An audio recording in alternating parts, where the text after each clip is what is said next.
Hello there. Okay, this is day 48 of this whole Candida cleanse, and I've been waiting because I had my labs done, and I really didn't have anything new to report. I'm kind of on cruise control. I think I was on cruise control the last time I did a video, but I have the lab results, and I think this is going to be backwards, so I'll point and read. A lot of people who do the carnivore diet come up with high cholesterol numbers, and you can tap into Jimmy Moore or Ken Berry or any of those thought leaders as to why, if you come up with high total cholesterol or high LDL. What it really comes down to, though, is the ratio of your trig to HDL. And I had my labs done when I was keto as well, and my labs were a little bit different, so it's interesting. But first I'll start with the results of this whole Candida cleanse. So the cool thing is that I've kept all the toxins out of my body, feel awesome.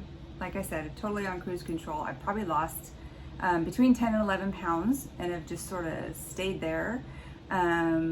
About 7.5 inches, just sort of stayed there the past few weeks.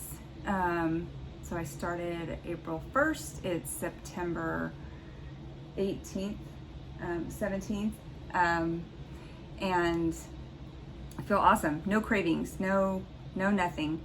I did have some cravings for some nuts, and what I attributed that, or some nut butter too. I think what I attributed that to was I started lifting heavy again in the gym, and I needed more calories. So that's another factor, but that's not really a craving. I just need more food. So so I added more food, just added more meat.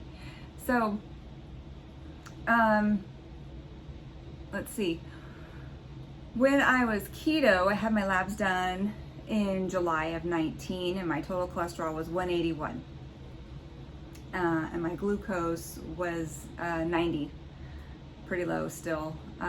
So my numbers, these are all backwards, right? My total cholesterol compared to 2 years ago, it was 181. It's 166 doing this carnivore thing for the past year. My triglycerides are 63, and my LDL is 79, my HDL is 74. The ratio you're looking for triglycerides to HDL should be 2 or less than 2. So mine right now are about 1 to 1.7, 1 to 1.7, so 1 to 1. So not bad at all. And then glucose is 82. Glucose was 90 when I was doing keto, and my blood pressure recently was 100/68. It was 110/80 before.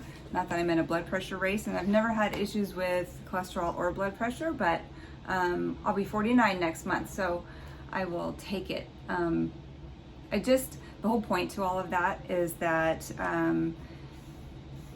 just health, just overall health. You can still be healthy and choose whatever eating plan is going to maintain your weight and maintain your vitality and maintain the physique you're looking for, keep your cravings down, keep your sleep happy, keep your stress level down.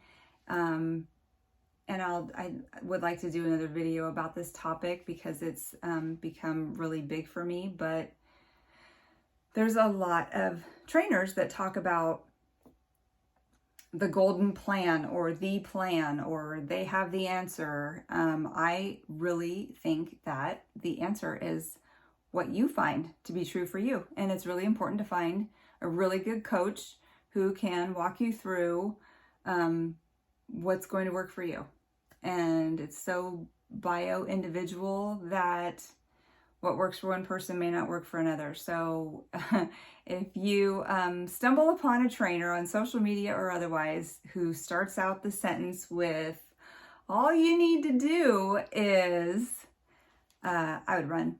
I would stop listening right there, because there is never really going to be an all you need to do that's going to work for every single person. It's very bioindividualized. And I thought all this time there was something wrong with me because I couldn't make that plan work for what I wanted. But the truth is I had to go find what's going to work for me. So that's it. That's the whole story. And I've learned so much from this, and I'm so thankful to my trainer for walking me through this whole Candida cleanse. I'm going to stick with the protocol for a little bit longer and introduce some benign foods that don't have any triggers or